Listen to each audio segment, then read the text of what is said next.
Hi, this is Dave, and before we get to the show, I wanted to ask you a favor. One of our goals this year is to grow the show so that What Does Star Wars Mean to You reaches more listeners. And that's where we're asking you for help. And it's really easy. Wherever you listen to us, please hit that subscribe button. If you're liking the show, give us a 5-star rating and review on the platform you listen to us. We make a lot of fun of the algorithm and the smash that button thing, but it really does help us get noticed by new fans. And if you want to join in on the conversation, find us on social at Star Wars Mean to You. That's Star Wars Mean, the number 2 in the letter U. Now, let's chat some Star Wars. Hello there, this is Elora, and I'm a prequel trilogy kid.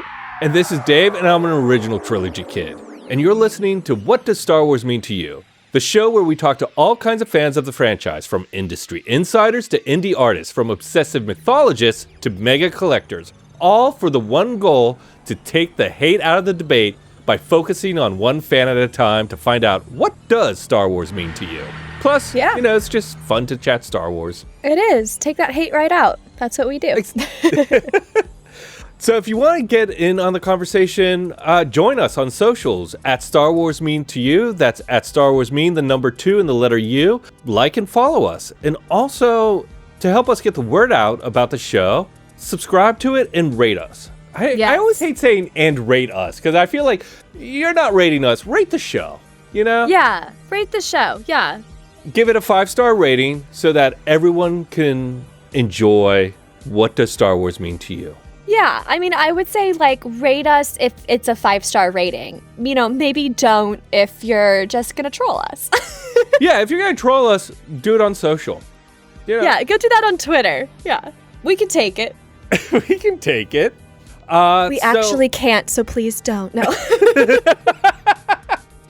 Kind of true.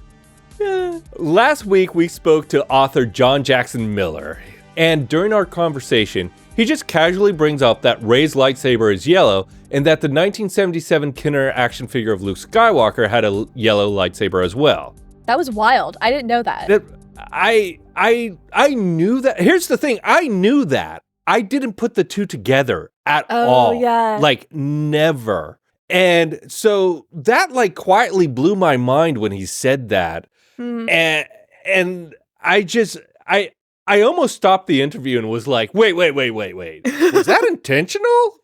I wanted to do a whole segment on Luke's original action figure being yellow and Rey's lightsaber being yellow, because it feels like it implies a lot. It's very intentional. Is it an Easter egg? Does it represent going full circle? Yeah. The idea that toys and heroes were kind of a big thing in the sequel trilogy. You know, she had the X-Wing pilot doll in the AT-AT with her. And there was the idea of who are your heroes? Who are these iconic figures in your life? And who's the original iconic action figure? Luke Skywalker with a yellow lightsaber. So cool. Is that why Rey has a yellow? I mean, beyond the context of the movie, as J.J. Abrams, Kathleen Kennedy, the people putting the movie together, were they look, we're kind of giving a little wink to Kenner action figure 1977 Luke Skywalker? I like to think so. I like to think that there's a lot of creative intention that goes into subtle Easter eggs. I think is a great way of that you. I think that's a great term you coined, for Star Wars fans, really hardcore ones. And how fun that we had a guest call one out that we hadn't caught. Yeah, exactly. Yeah. So as we do on the minisodes, is what are we going to talk about this week? I was let's talk about lightsaber colors. Now, it may not look, we all know the colors and stuff, but I just wanted to do a little kind of a deeper dive to see what it all meant. Do the colors mean anything? Do they actually represent anything? Do they actually mean it? What do they represent? And really, before we start, I do want to mention I'm not so sure about this subject. I pitched the idea of hey, let's do lightsaber colors, because what John Jackson Miller said about Luke's toy saber and Rey's saber, both being yellow, really connected with the meaning of color, or in my mind, is more connected than just the meaning of color. Mm-hmm. So I just wanted to say that I think this conversation is a little lighter than our typical conversations, but it may not be. And here's the other thing, just on my philosophy of this show, I kind of like how we try to dig below the surface of Star Wars, looking at bigger meanings, mythology, how it affects us, how it affects other people. And I don't know if lightsaber color is that thing, but it also, maybe it is. Maybe it could be. And let's find out. I think there's an entire workshop at Galaxy's Edge that would indicate that you are right. They actually mean a great deal. Yeah. So, just a little history and background first. In the 80s, Kenner never had their stuff together when it came to lightsaber colors. Because not only was the original Luke Skywalker and Tatooine gear come with a yellow lightsaber, but Luke and Bespin outfit comes with a yellow lightsaber. This is 3 years after, like, Tatooine Luke and the yellow lightsaber, you can say, oh, they didn't realize it was going to be yellow. The movie wasn't finished yet. They were still, like, trying to figure out, like, maybe it looked more white from the stills they had because all the effects weren't done. But then you jump to Empire Strikes Back. It's like, you've had 3 years. Everyone knows he has a blue lightsaber. Yeah. That sucker's blue, and it's still yellow. So that's really, really weird. And I do want to call out Retro Blasting on YouTube did a video about this. And in summary, no one really knows why it has different colors than the movie. I mean, it just sounds like the toy makers in the 80s were not talking to Lucasfilm marketing. Yeah. Nor were they going to see the movie. They were like, apparently we're just not taking our own movies with the action figures here. That's hilarious. I guess that also rings true because Boba Fett's rocket never fires from his backpack, but they had the rocket firing missile. I had that one. Yes. You had that with the rocket firing missile? Oh, no. I had a action figure. I mean, it might not have been that one because obviously I was not playing with toys in the 80s. I was not yet born for our listeners who don't know how old I am. But I had a Boba Fett action figure, like late 90s, early 2000s, that had the jetpack. Is that not what you're talking about? Well, in the jetpack, in like 1978, I want to say, I think it was 78 or 79, Kenner released a Boba Fett with an injectable rocket. Like, it had a spring-loaded rocket that you press the button on the back and it shoots out. And they had to recall it like almost immediately because another toy line had something like that and a kid choked on it. So... Got it. Okay, so I was envisioning something totally different. Okay, yeah, that's not good. No. I feel like a lot of toys in the 80s were trying to kill y'all. I feel like that's a thing. Hasbro wanted us dead. That's so funny. Okay, so no one knows why the colors were different. They just were. They just were. Now, kyber crystals, which are like the main crystal used in the fashioning of the lightsaber, were introduced in Clone Wars. So the original trilogy movie never had mention of a lightsaber crystal. There was one small reference in a novelization of a crystal being decoration on a hilt of a lightsaber. Okay. But other than that, the idea of the crystal powering the lightsaber wasn't in Star Wars until Clone Wars. Yeah. It wasn't until episode 7 of season 5 where the crystals were introduced. This was the episode A Test of Strength, where Ahsoka takes the younglings to Ilum. I think I say Ilum. Yeah. To train them in the proper way of lightsaber construction. So those are two little facts about the lightsaber from before we really dive into the color. Now, that's interesting. That's interesting. I didn't know that was the first time it was mentioned. And that might be because I didn't jump into the animation until well after I was already a hardcore Star Wars fan and was familiar with the actually, I think I even built my own lightsaber at Savi's prior to watching the animation series. But like, to be honest, so I didn't know that was the first reference of it. That's interesting. Yeah, and I think a lot of first references are kind of lost in time because it seems so not relative. It feels so common, like common knowledge. Yeah, common knowledge now. Exactly. Yeah. That the Kyber crystal is part of the lightsaber, and the part of the Jedi's journey is finding the Kyber crystal and creating their lightsaber out of it. Yeah. So I wanted to take a look at, let's start with the common lightsaber colors. Now, if you look it up on Wikipedia, there are so many colors and variations possible. But there's like the top. Oh, yeah. Yeah, it's a long list. There was one, and I think this was a Legends one. It was like yellow with a black stripe up the middle. And so tiger.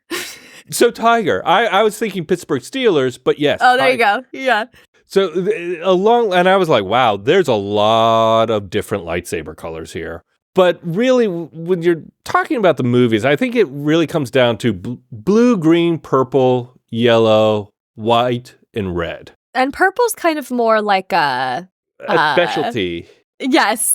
I read an article once that it was because Sam Jackson wanted to be able to find himself on screen in the battle scenes, but I don't know if that's true. That is so funny and so smart too. It's true. It's a baller move, and I respect it. It really is. It really is. But it also, like, let's face it, the purple lightsaber fits Sam Jackson. He Oh yeah, he needed his own color. Yeah, for sure. He did. So those are the colors, but I've always understood that there's meaning behind the colors. Like green means this, blue means this, etc., etc. And beyond, red is bad, and all the rest are kind of in the good. Heroes, yeah, are the heroes. But finding those different meanings of color was a little harder. I wasn't able to find anything on StarWars.com or Wikipedia, but I did find a little bit. I found stuff on the internet, and for sake of argument or for sake of moving this forward, I'm going to go with CBR.com's article about the color of lightsabers. I like it. So blue is the color of skilled Force users. You know, think Obi-Wan Kenobi, Anakin. They're used by characters who are powerful in the Force. It's also used by Jedi Guardians. I think, like, if you want to be mean about it, blue's the basic B of... Oh my God. I think we should start saying basic blue. Basic blue. Man, you're so basic blue with that coffee. Well, it sounds like blue is the combat Force user. Yes. Like first. It does. Yeah. Yes. Kind of like you're all around well-skilled Jedi. Like no particular leanings anywhere. Just like really good at everything. Like a jack of all trades, maybe? Yeah. I like that. The traditional blue. Yeah. Trad blue. The basic blue. Yeah. Basic blue. Now, green is the Philosopher's Blade. Yeah. You know, like Jedi Counselors. Yeah. This was the Thinking Jedi's blade. Yoda has a green blade. Qui-Gon Jinn has a green blade. Yes. Jedis who were curious about the nature of the Force and the relationship with it. And this is also kind of like, is supported by Luke's growth as a Jedi in Return of the Jedi. Totally. When he kind of graduates from the blue lightsaber, he gains the green lightsaber because now he's more curious about the Force and what his role within the Force is. I wonder how much of that...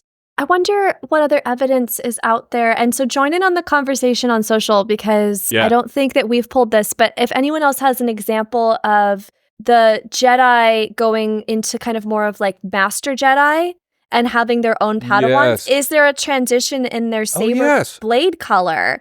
Because I feel like if blue's the kind of more warrior, kind of action first thinking Jedi, and the green is supposed to be more of the Philosopher's Blade, and you're looking at like probably the most notable Jedi Masters, which are going to be Yoda and Qui-Gon, and then eventually, of course, Luke, like you said, kind of graduating to green. I wonder what other examples of that are in either canon or legend stories, and if there's more evidence to support that. I bet you, we'll see. We'll see. Let us know. Yes. Okay, so purple represents balance, which when red and blue makes purple. It's the perfect balance between the dark side and the light side and the understanding of both sides. And this is a little bit, I think you can put Mace Windu into this category. Totally.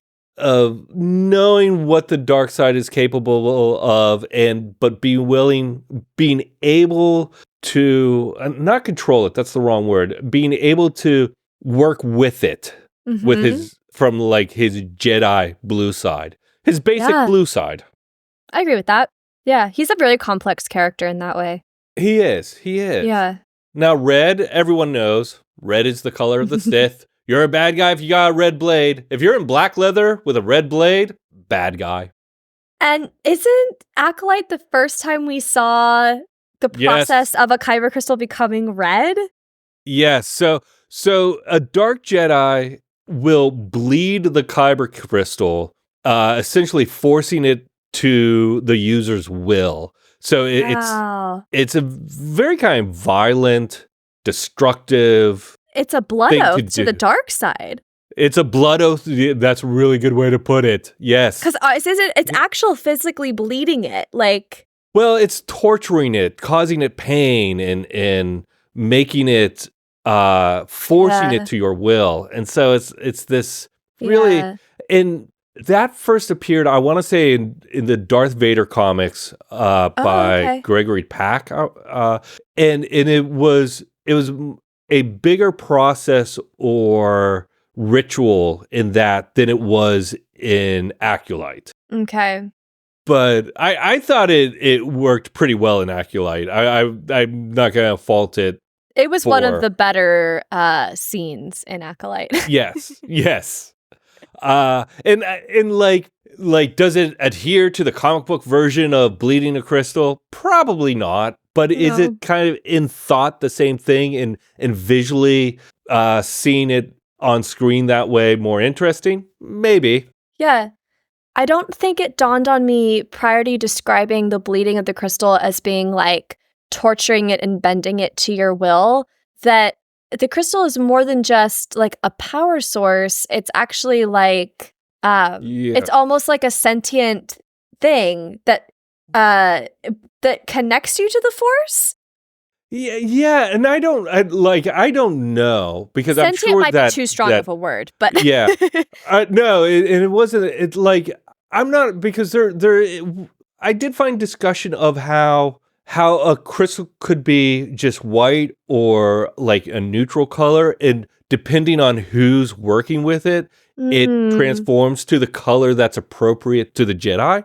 So it is. It's an energy source in a lot of in ways more than just electrifying. Yes. Yeah, exactly. Yeah. And it is the source of the power for the Death Star. The Death Star lasers are kyber crystal based. So then we have yellow, which is the color for yellow. Sorry, but that was how funny. You should say that again. That was hilarious. Did I say yellow? You said yellow, like it was like you were in the ballet.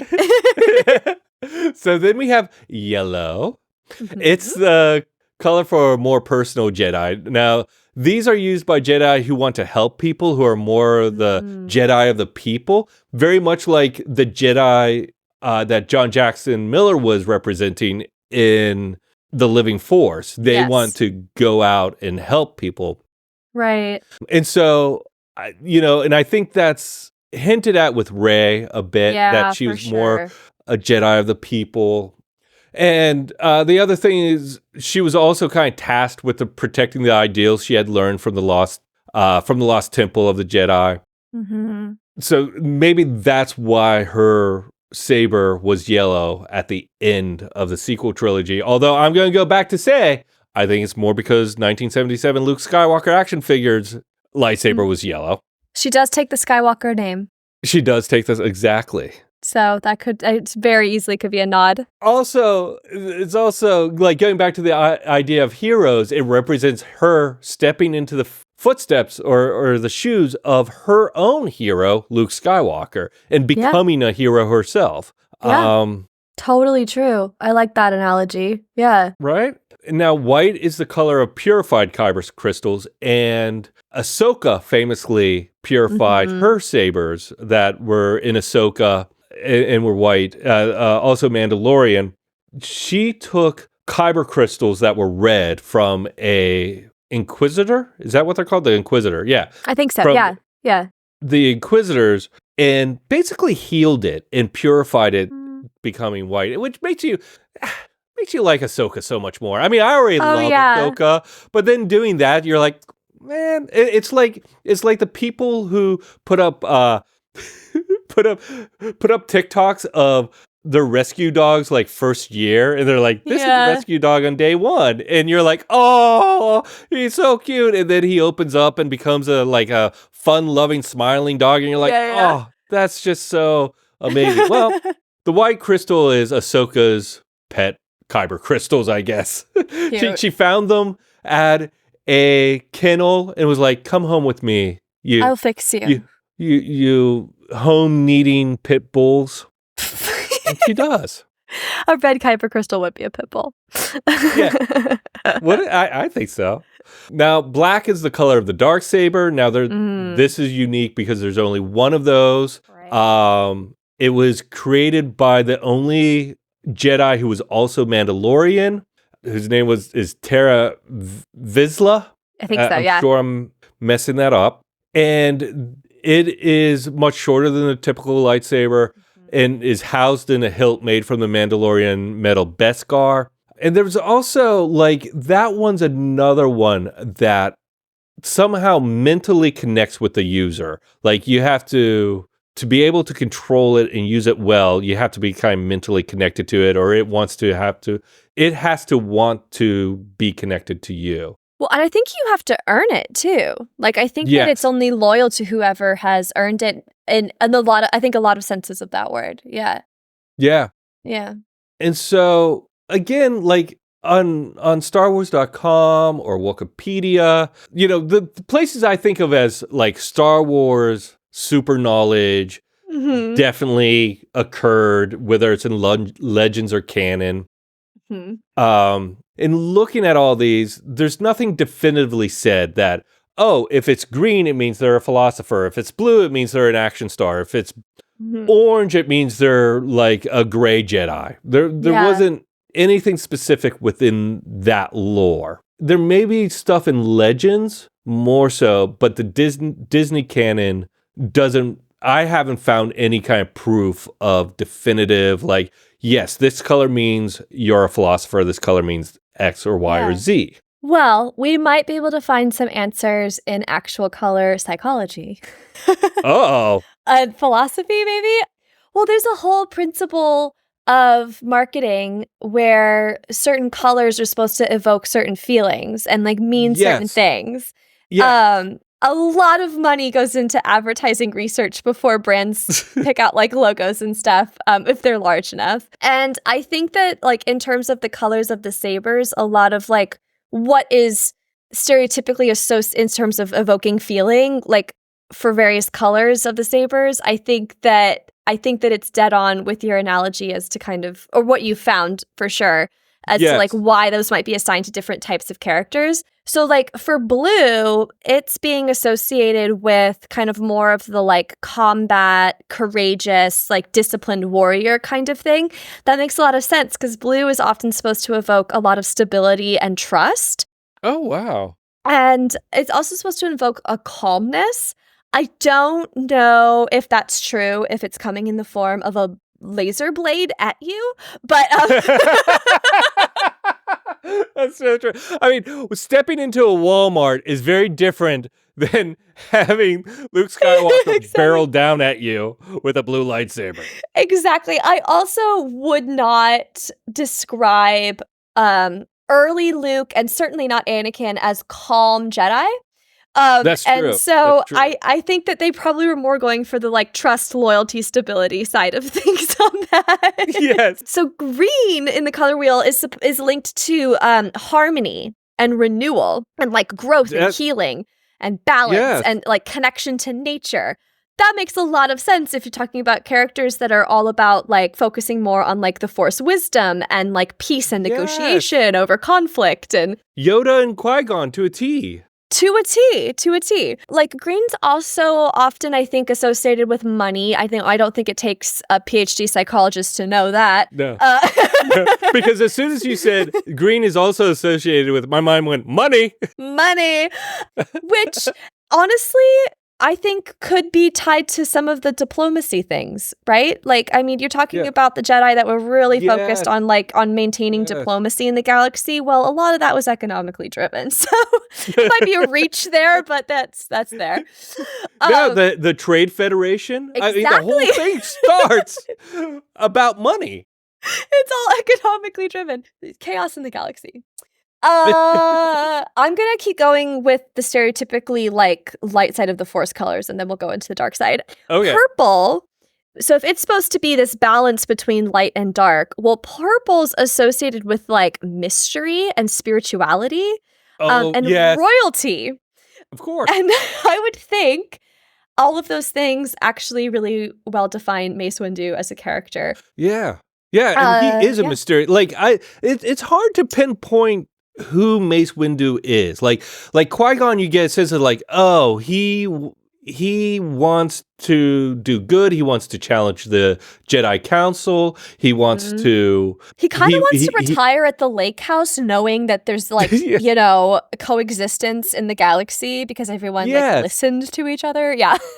But Mace is a little bit more of a mysterious figure. Like he's one of the more mysterious characters of all of... Like if someone came up with a theory that Mace Windu is actually one of the Dark Jedi who leads the Council astray, I'd be like, I don't know, that there may be something there. There might be something there.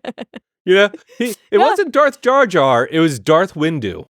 Yeah. I think that the purple, I think you were dead on. I think that the purple represents a very rare approach to the Force because it's a mix of that stability and also like an intensity as well. Yes. And that's why I thought it was interesting that purple kind of psychologically was more about like mystery and spirituality. So yellow, so if that's going to be more of like that balance and protection, yellow's a color that's associated with energy, optimism, and intellect. I mean, it's just like check. Yes. Yes. Yeah. Curiosity. It also symbolizes caution. Oh yeah, totally. Like Rey is curious, like one of the most curious characters in the Star Wars universe. Of always going like, where am I from? Who are you? What is this? What is my role here? Totally. Also, like she's so knowledgeable on so many things. And I think she's one of the first characters I've seen that's as bilingual as she is. Like she's incredibly intelligent as a character. Yeah. Well, it's interesting because she and Luke both understand droids. Like they just, and I don't know if they literally understand them or figuratively like know what they're talking about and has the general idea. But yeah, yeah. She's so smart. White is associated with like purity, but also clarity and neutrality. So, I mean, that just kind of like right there. Oh my God. Yeah, 100% Ahsoka. Wow. Yeah. It would make a lot of sense for anybody who does purify. That's literally the word that you used. Yes. A kyber crystal. Yes. So the lightsaber. Oh, yeah, no, go on. No, I'm hoping when you get to the Sith, you'll be like, red is the color of desire. Black, the color of my soul. Let's do red first. Red is associated with passion, but it's also associated with anger, danger, and power. So it makes a lot of sense. It's a color also explains Target. Yes, absolutely. I've never been more passionate about a shopping trip and also leave so frustrated every time. Red's a color that in marketing evokes like really strong emotions and is often like associated with like aggression or like dominance. So I mean, I don't think there is any other explanation needed there. It makes a lot of sense why it was used for Sith. Yeah, yep. And then of course, black is supposed to kind of be more linked to like mystery and authority. a lot of government logos are black. Like it's very right. Yeah, which is so funny because the whole thing with the dark saber is if you have it, you're the royal ruler of Mandalore.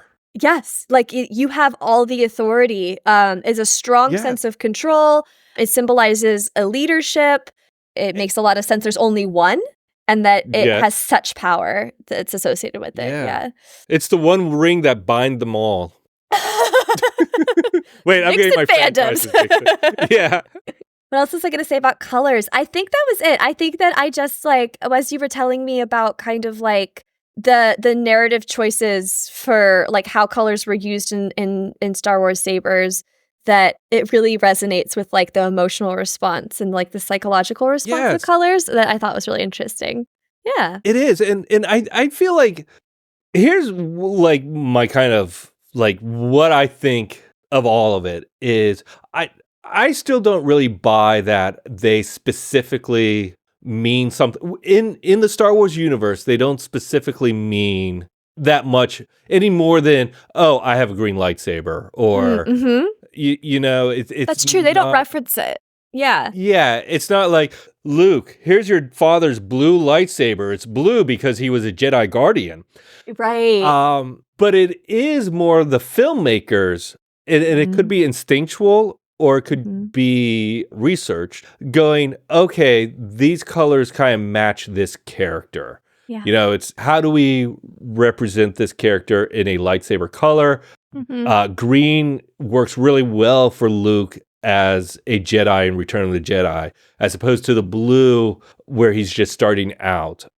Purple. I think it was totally intentional. I really do. Yeah? Yeah, because I think that visually they were trying to also, I mean, visually any film's trying to tell a compelling story. And I think that they were trying to direct how the audience should feel about a certain character at any given time.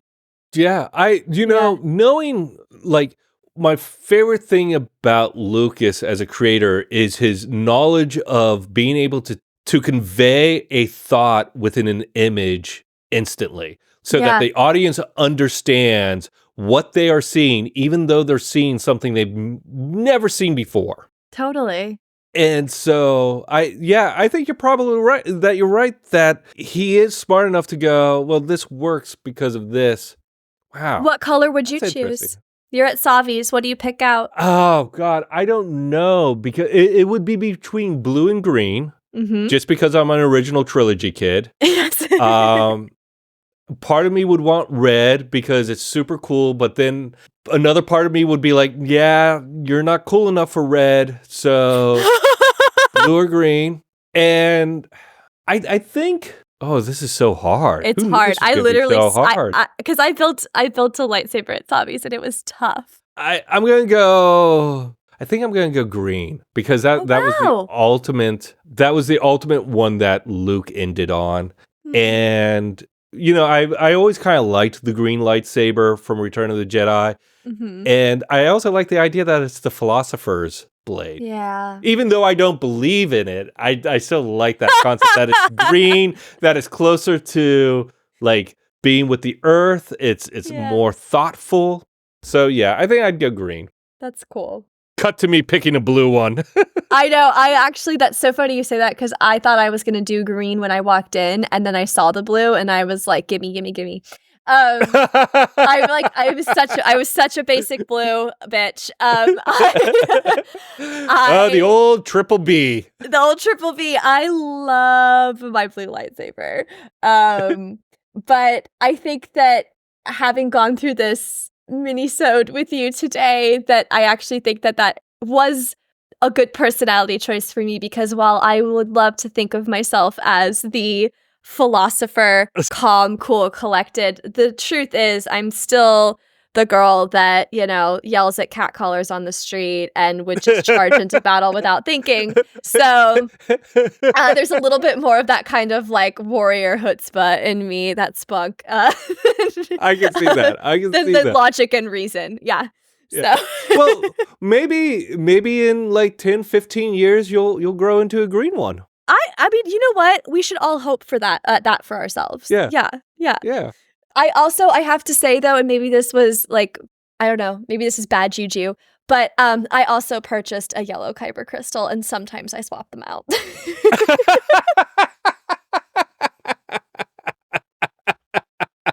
Because I truly couldn't decide. But it's mostly blue on the wall. Yeah. Although, you know what? Kudos to you for doing that, because that's great. I would have bought all the kyber crystals. And I didn't realize you could swap them out. That's brilliant. Mm-hmm. Yeah, you can. You can change it out. My husband, this was our 1 year. This was many years ago. This was our 1 year wedding anniversary gift to each other. Was we took ourselves to Disneyland and we built sabers at Sabi's workshop, because that's the kind of Star Wars nerds we are. And if you're listening to this podcast, that should not surprise you, but No. at all. He went with purple, and I loved that for him. Yeah. Well, royalty, mysterious. No, truly, it was because the boy's just a stereotypical Gemini. That was really, yeah. And so he wanted both, so he went purple. Also, purple's his favorite color. I think what's funny is we're mixing astrology with Star Wars mythology, with psychology, with color psychology. Yeah, we have all the ologies on this show. All of the ologies are happening. And somebody's listening to this going, y'all got it all wrong. Yeah. Your dumbology. Well, tell us about it on Twitter. What color do you want your lightsaber to be? Yeah. Or what color is your lightsaber?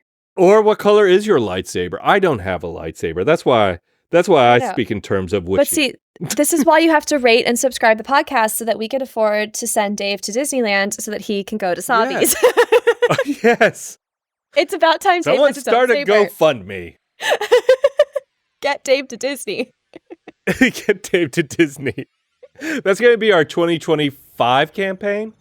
I'm going to make a calendar. It'll be great. Yeah. Yes. But seriously, join us on Twitter at Star Wars Mean to You. That's Star Wars Mean, the number 2 and the letter U. And then next week, we talk to Brown Leader from the Hyperspace Heroes podcast, which is really fun. I'm so excited. He's a great guy. Yeah. And their podcast is really fun. Y'all should go listen to it if you don't already follow them. Yeah. Until then, may the Force be with you. And with you.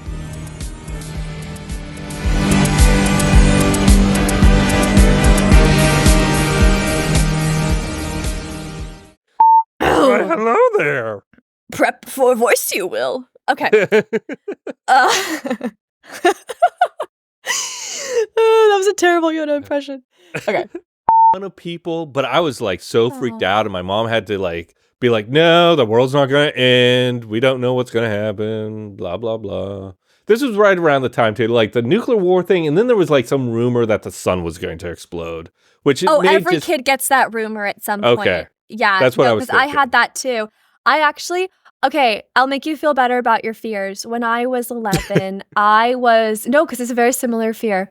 When I was 11, I think I was starting to I think a lot of those fears of like end of the world stuff, or things that maybe seem like so extreme when we're adults, are coming from a place of starting to understand our mortality. Oh, yeah. Yeah. I think that's about the time you come into kind of more consciousness of like what that actually means. Yes. Because when I was 11, true. I was afraid of the night sky because I loved space. And I used to sit in the library and read the like kid encyclopedias on like space. Oh, whoops, that probably was really loud. And I got to the chapter on supernovas, which are exploding stars. Yes, yes. And I, too, was afraid the sun was going to explode. And I was convinced it was going to happen in my lifetime, and that I was going to perish before I had done anything in life. And I was just going to die forever because the night sky went boom. And I don't know why it was the night sky opposed to the day sky, but I was afraid of stars for like a solid 6 months. Wow. So you just avoided stars. I wouldn't look up. I wouldn't look up when I was outside at night. I was actually like, sometimes I would cry. Like I was so scared of the night sky. Isn't that sad? Yeah. That is sad. But it sounds like you were also afraid of the end of the world. And I think that I've talked to some other 100. people from around that age that like had weird phobias creep in. Like Paula used to have night terrors about the world burning. Oh, wow. I think it was us high anxiety sensitive kids.